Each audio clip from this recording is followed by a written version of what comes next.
Castle. I don't know how well you'll be able to hear me because it's very, very windy, which I'm sure the mic will be picking up. But this is Pevensey Castle.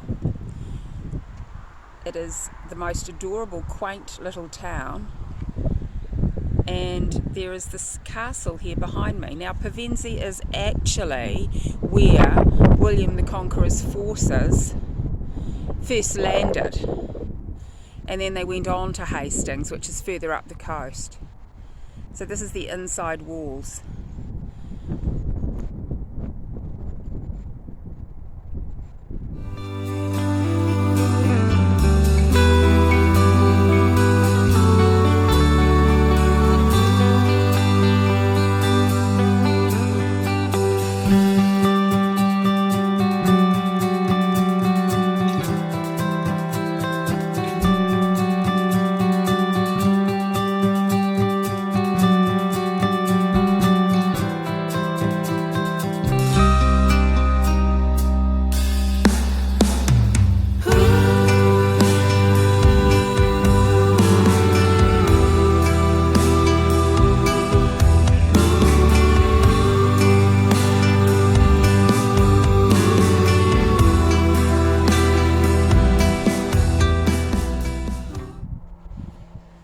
This is the remains of a Roman wall.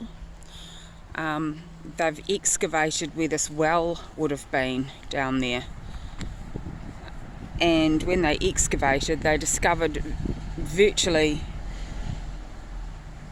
immaculate Roman walls. At the bottom there you can see them. Just how they would have been appearing in the day, apparently. And this whole sort of dip in the ground here was used as a rubbish dump in the medieval era. Is that astounding or what? For such a young country as New Zealand to think of using a Roman wall as a rubbish dump. There's a little church over there, I think that's called St Nicholas's, and it's been here since very early on. I'll go and have a wander. But when I first arrived at the car park this morning, somebody was going crazy on the church bells. I don't quite know why. It's a Saturday morning, but maybe they were just getting in their practice. What a beautiful day it's turned out to be. I'm so happy I just decided to get in the car and come, even though it was forecast for mostly rain today. It's beautiful. I'm beginning to suspect that the weather forecast people are on another planet. Let's just say it like that. There's dragonflies, I've seen a sparrowhawk. It's really lovely.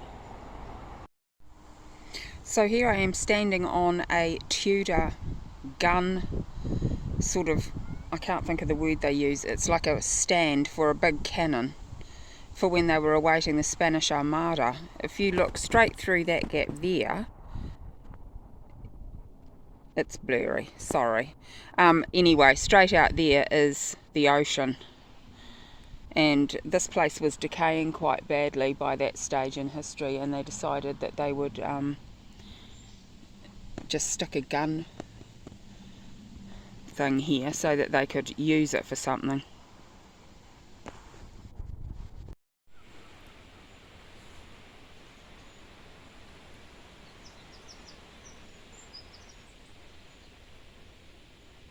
I just walked around the corner of this public walkway and came across this buddleia bush, and it is just absolutely covered in these beautiful little butterflies. One thing about England, one of the many things about England, there are just so many butterflies. They actually have more breeds of moth than they do butterfly, but there's so many of them. They're all just so beautiful.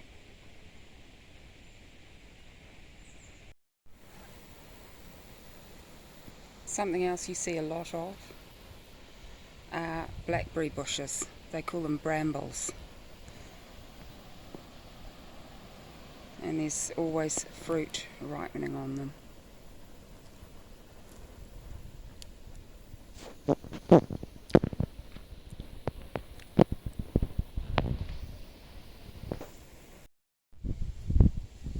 And of course, Wouldn't be England without apple trees.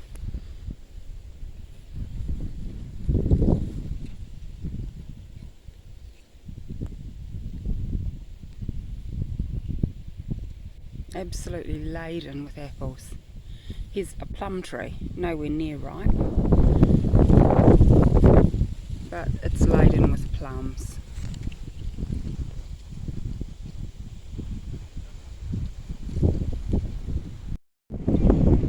So the gates are open now and I'm entering Pevensey Castle. I'm not actually sure whether it's Pevensey or Pevensey, but I'm just saying what seems most natural to me.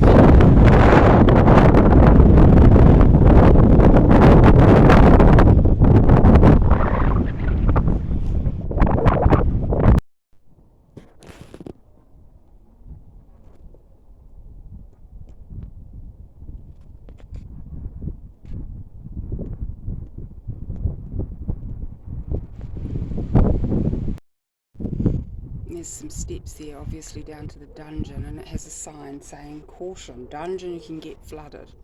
Don't know how I feel about going into a dungeon, but... And there's the visitor centre just inside the door.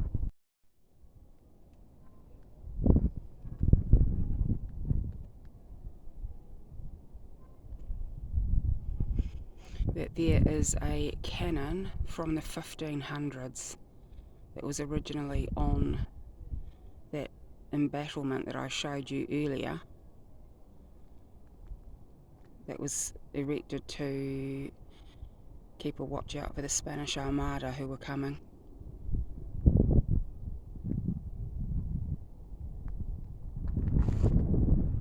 Wow, a pile of cannonballs over there, humongous.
This is the dungeon.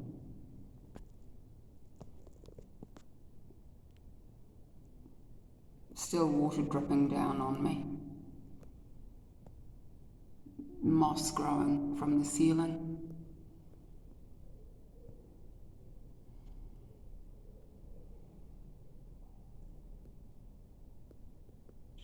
How horrendously terrifying. And it floods. Apparently sometimes it flooded right up nearly to the top, so people just drowned. It seems very odd to me that for people that were so religious that they built a chapel in the grounds of a castle would also throw people into an oubliette and essentially just walk away and leave them there covered with a stone in the dark and the cold, starving to death, which is what happened to them. It's just so hypocritical. But it was a different era, wasn't it? That doesn't excuse it, but it's rather confronting.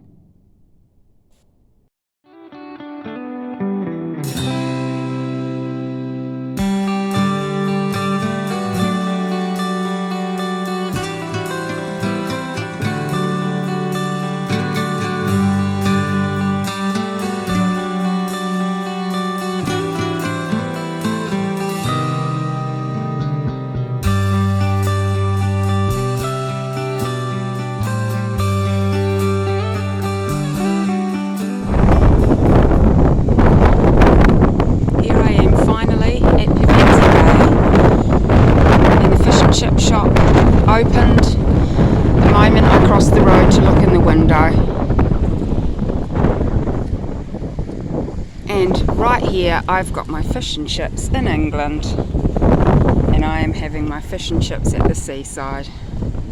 I'm just so excited and happy.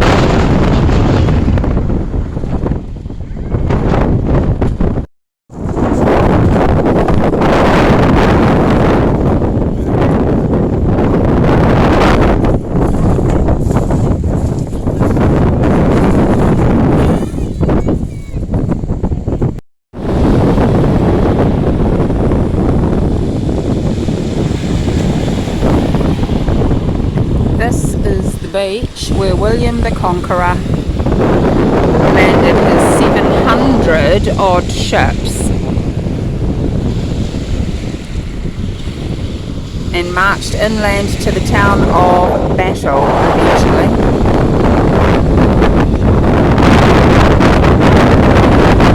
To fight the Battle of 1066. This very beach, Pevensey Bay. It's a pebble beach, it's not a sand beach. You've got to wait along this coast, you have to wait till low tide,